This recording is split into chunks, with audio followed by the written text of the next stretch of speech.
Look at all these qualifications you need to learn in order to land a remote job. Degrees, experiences, certifications, skills, connections.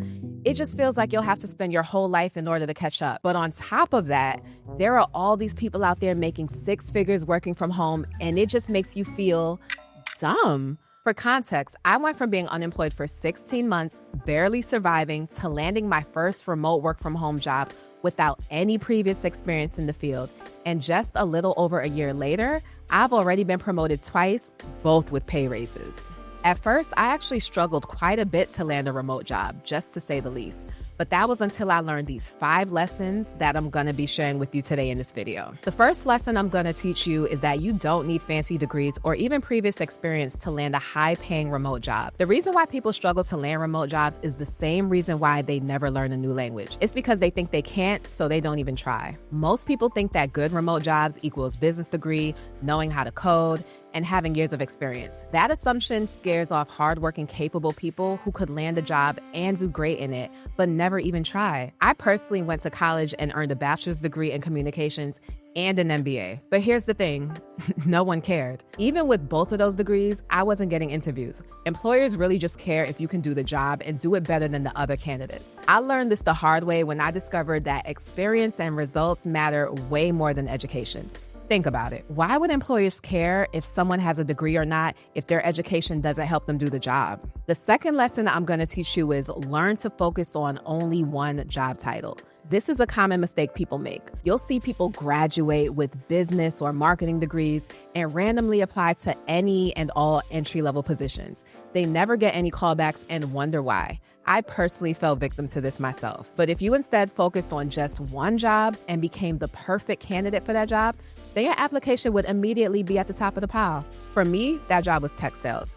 I felt like I would be good at sales and discovered tech sales as my path to a remote 6-figure job that I would actually enjoy doing. Which job you exactly choose to focus on should be based on how in demand it is. The higher the demand for the position, the easier it will be to land. You also want to make sure the job actually has an entry-level pathway. There are some industries like cybersecurity that just don't hire people without experience, so you need to make sure the job you choose does have demand at the entry level. I chose sales specifically because it's performance-based. If you can produce results, companies will hire you regardless of your background. It's one of the few fields where your results can speak louder than your resume. The third lesson I'm going to give you is to create a roadmap for yourself. As a beginner, many people just search for the job they want to land on YouTube and begin watching random videos about it. But that's not the way to approach this. The first question you need to ask yourself is, what are employers actually looking for? What kind of skills and knowledge do they want candidates to have for their job postings? For example, if you wanted to land a job in tech sales like me,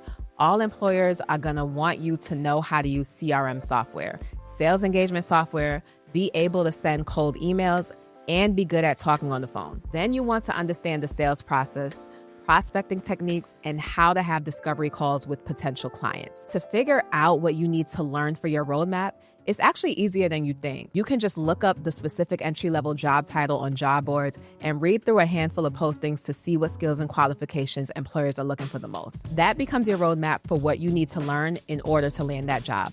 Don't just wing it. Be strategic about what you're learning. Now, my fourth lesson is to prioritize learning the skills you need for the job from the right person. This is probably the simplest yet most important advice I can give you in this video. You need to figure out the right order to go about learning the skills on your roadmap. Some skills are like math, where they build on each other. So if you start in the wrong place, then you won't be able to pick up on the skill and you'll blame it on it being too hard, when in reality, it's just that you tried learning in the wrong order. The other part of this is learning the skills from the right people. That means from the people who actually work in the industry and have the skills employers want. This is where college really falls short by having professors teach students things that they've never done themselves. Don't do that. Now you're probably wondering how you go about figuring out the right order to learn things and finding the right people to teach them. Well, lucky for you, I've got a solution. The way I personally landed my remote tech sales job without a degree or experience was by going through an online course. Now, I know what you're probably thinking. Online courses get a bad rep for being a scam, and it's true. Many are. They charge you $10,000 and promise to teach you how to build $1 million business.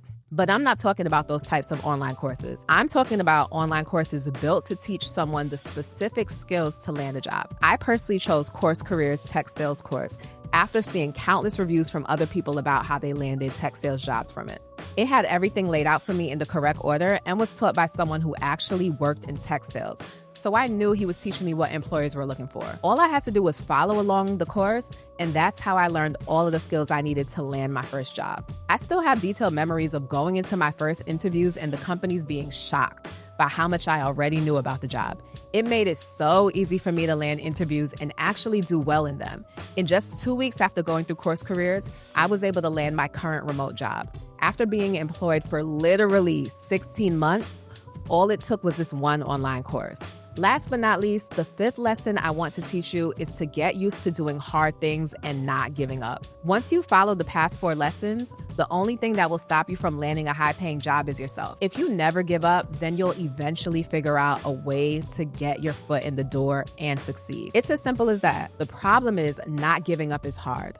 Landing your first job is hard. Anything worthwhile doing in life is hard. If it was easy, then everyone would do it. You're going to need to spend countless hours tailoring your resume and LinkedIn profile. You're going to probably spend weeks just finding all of the jobs you need to apply to and more weeks submitting applications, all just to get most of them to reject you in hopes of landing a single job. And that's okay, because that's what it takes to land your first remote job. But trust me, after you've landed that remote job and gained experience doing it, then all of your future jobs are going to be so much easier. So far, working remotely has changed my life. I work from home every day with flexible hours and unlimited PTO. I'm a lot happier and have free time since I don't have to worry about commuting. I'm also on track to make the most money I've ever made. All of this is within grasp for you as long as you don't give up. So these are the 5 lessons that helped me land my first remote job, so I hope that they are helpful for you as well. If you're just starting out on your journey and not sure which job to choose or how to learn it, remember to check out Course Careers if you want to do the same course I did. I'll include the link below in the description and the comments. As always, thanks for watching, and I'll see you in the next one.